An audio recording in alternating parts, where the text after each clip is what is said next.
want to begin by introducing Dr. Inderjit Mehmi, who will talk about raising the bar in metastatic melanoma and introduce you to some of the first-line options that have been there. Dr. Mehmi comes to us from University of West Virginia, and then at some time in the City of Hope network, but with a real desire to make change in cutaneous malignancies. He has joined us and is now a force in bringing multiple trials forward. So with that, I will give the floor to Dr. Mehmi and look forward to his presentation. Thank you very much, Dr. Hamid, for that.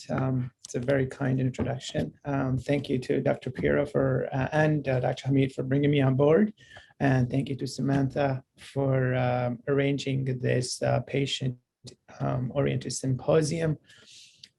I am hoping to go over some of the first-line option, as Dr. Hamid mentioned, and hopefully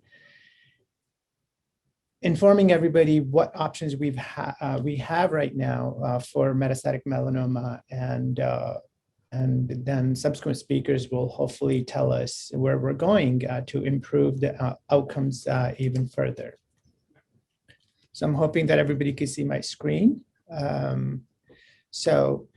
As Dr. Hamid alluded to, I'm a medical oncologist here at the Angeles Clinic and Research Center. I've been here for about a year, and I exclusively see melanoma patients alongside with Dr. Hamid, and I've learned a great bit from him and Dr. Faris as well. Without further ado, let's talk about some of the numbers in melanoma. So as we know that most of the cutaneous melanomas are early stage and carry a relatively good prognosis over a 5-year period. But the metastatic melanoma patients represent about less than 10% of all of the melanoma. Unfortunately, they carry a worse prognosis, in my opinion, and the data has shown it as well. So this is a recent SEER data analysis that was published this past year. Showed that the 5-year overall survival for melanoma has improved to about 30%. And I think you'd appreciate how that have come about over the years. Because if you look at about 10 to 15 years ago, these numbers were used to, the 5-year overall survival number was below or close to 10%. So we've tripled that survival number over the last few years. And I think to all of the researchers and the clinical trial participant, this is a great feat. So before we go towards how we've improved this overall survival in melanoma, I think it's reasonable to look at what options we had in the past and how good or bad were they. So the first FDA-approved therapy for metastatic melanoma was back in 1975, and it was the Carbazine, one of the alkylating agents that interferes with DNA upkeeps and whatnot. And as you can see, the response rate was less than 15%.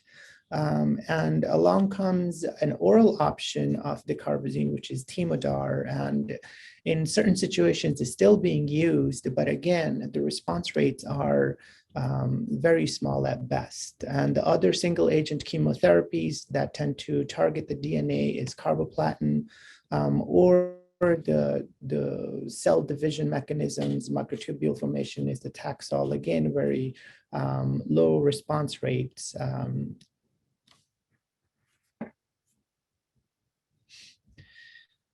So the natural sort of step towards improving the response rate is to see if we can combine the different types of chemotherapies that could hopefully improve the outcomes for our patients. And That's been done multiple times in a number of different studies. I'm highlighting about 3 studies here that looked at combination of platinum with the carbazine or combination of those two with nitrosourea or addition of tamoxifen to the 3-drug regimen, the Dartmouth regimen.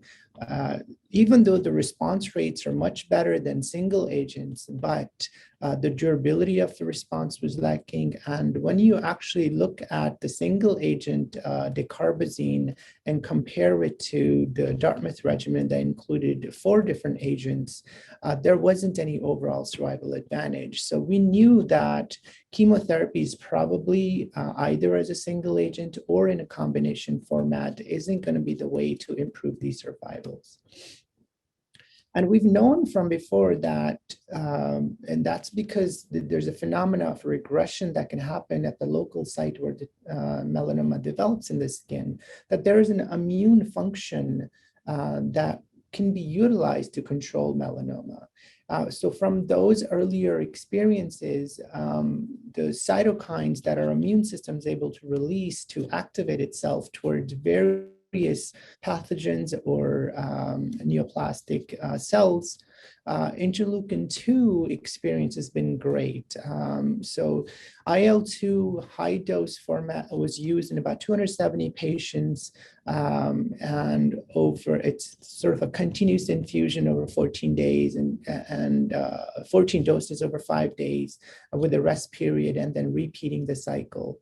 Unfortunately, it's done in a maximal patient supportive setting, sort of intensive care unit setting, because of the adverse events that come about because of interleukin infusions that tend to be compromising of the cardiovascular system, pulmonary system, possible hepatic injury or renal dysfunction. So in order to sort of monitor those patients, it needs to be done in the ICU setting. But the benefit of this particular approach is that it was able to give us a response rate that was about 16%, which is again not great, but 6% of those responses were complete and durable, long lasting, well over 5 to 10 years. And that's those graphs that are indicating below that this approach, immunotherapeutic approach, is probably something that we can develop into a much bigger story. So the natural thing is it possible to combine immunotherapy with chemotherapy, label it a biochemotherapy, to see if we can continue to make improvement, albeit small improvement. So there are a number of different regimens that have been tested in small trials. Biggest trial was 114 patients that also showed probably the best response of 60% with the 24 complete responses as well.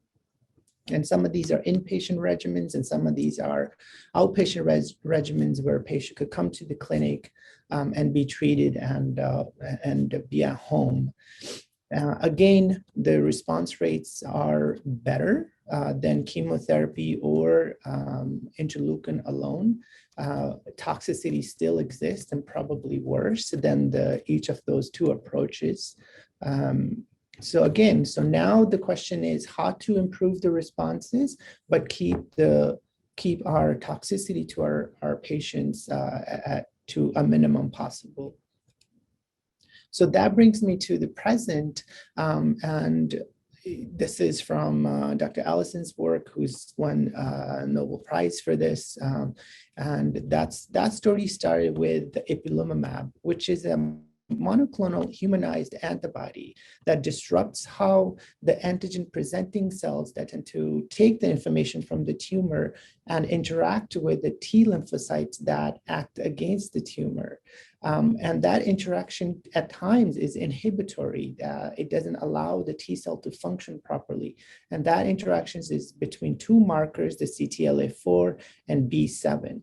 By disrupting that CTLA4 and B7 interaction with this molecule epilimumab, you're allowing for a more positive interaction between the lymphocytes that are activating and can control the tumor itself.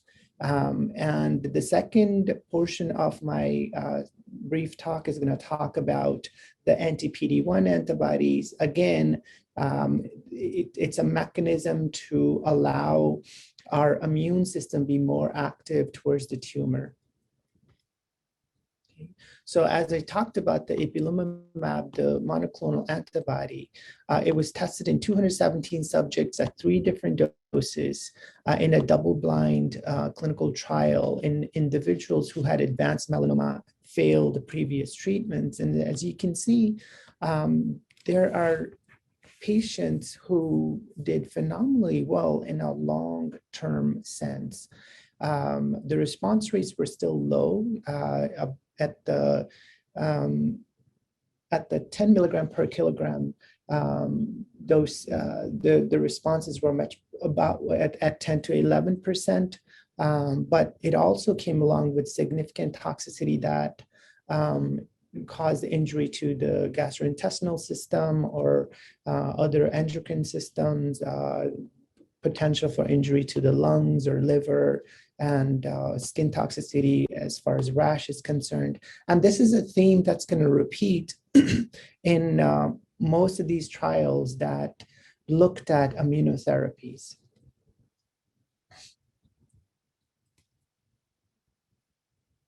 So from epilimumab, the next step was picking a different marker on our immune system that is interacting with the tumor, and that was the program Death1 PD-1 ligand. And the first antibody to be tested in this kind of setting was nivolumab, also known as Opdivo. And here, 418 patients who had no mutation present, that BRAF mutation, which I'll talk about a little bit later. And these patients were untreated for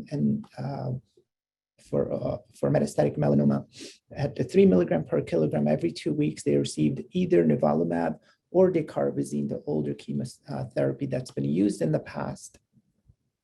Here we saw that the response rate was about close to 20% or so, but 6 to 7% of those were complete responses. Again, showing that the immunotherapy in some of these individuals can lead to a long-term durable responses. Okay. Subsequent studies of nivolumab looked at individuals who had already received ipilimumab, or also the BRAF inhibitors that we'll talk about in a little bit.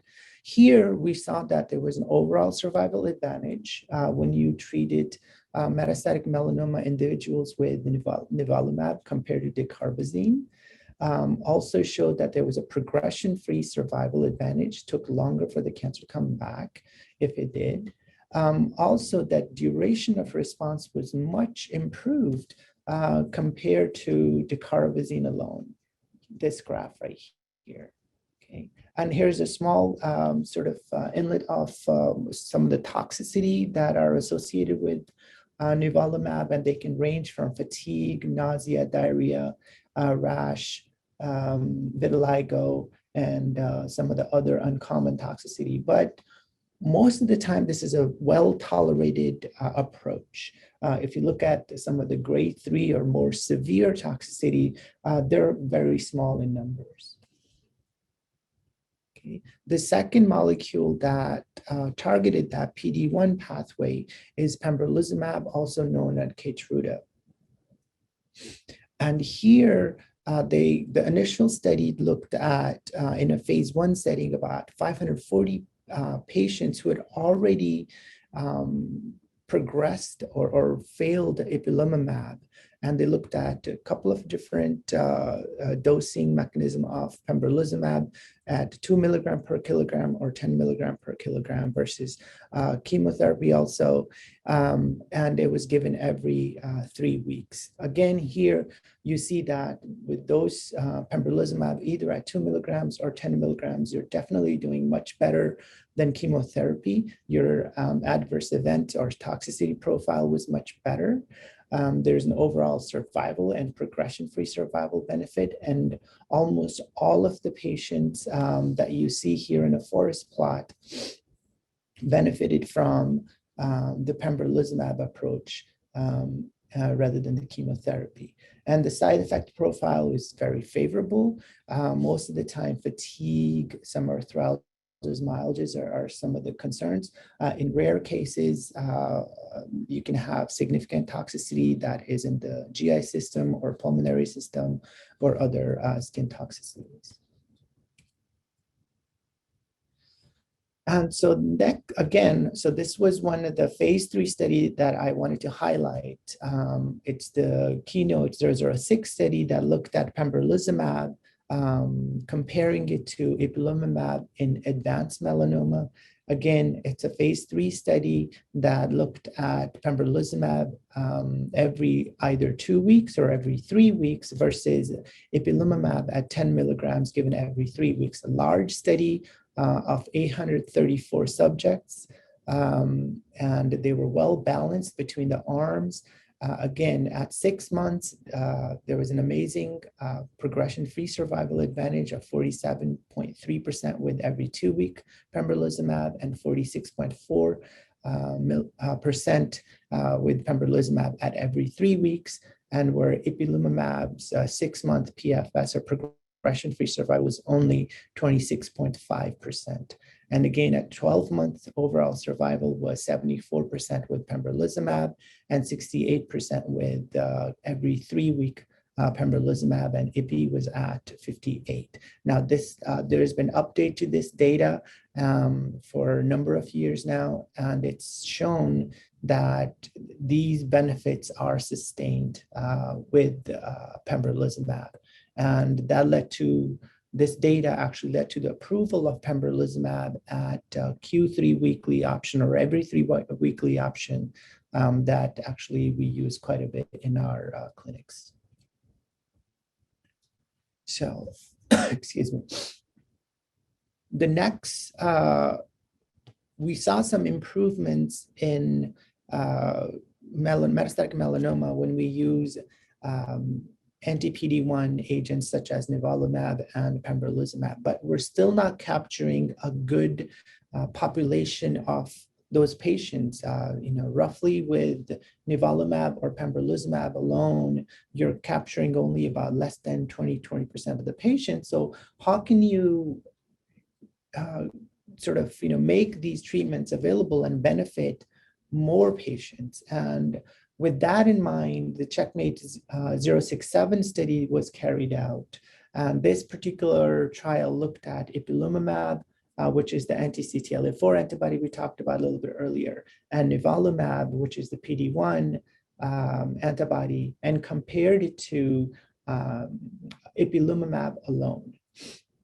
And in this trial, actually, there were 3 arms that 945 patients were divided into. One arm got nivolumab alone, another arm got, another cohort or arm got epilimumab and nivolumab, and one arm got the epilimumab, which was the control arm. And these were the unresectable or advanced melanomas, and their the key point that they wanted to analyze was progression-free survival and overall survival. At the first publication of the study, overall survival wasn't reported because study wasn't mature enough, but the progression-free survival was definitely seen with both the combination arm and nivolumab alone arm versus ipilimumab, as shown here in the graph.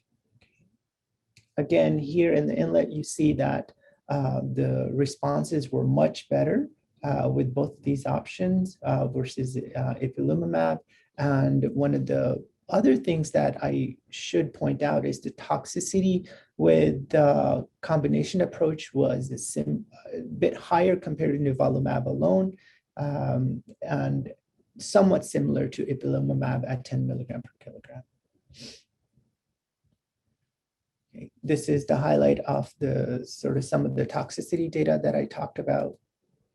And this is the 5-year update showing that even at longer follow-up, at 5 years, the overall survival advantage is there for the combination and the nivolumab alone compared to epilimumab. And same thing for progression-free survival. And they also looked at the patients who carried a BRAF mutation. Did they have any disadvantage from the immunotherapy combination?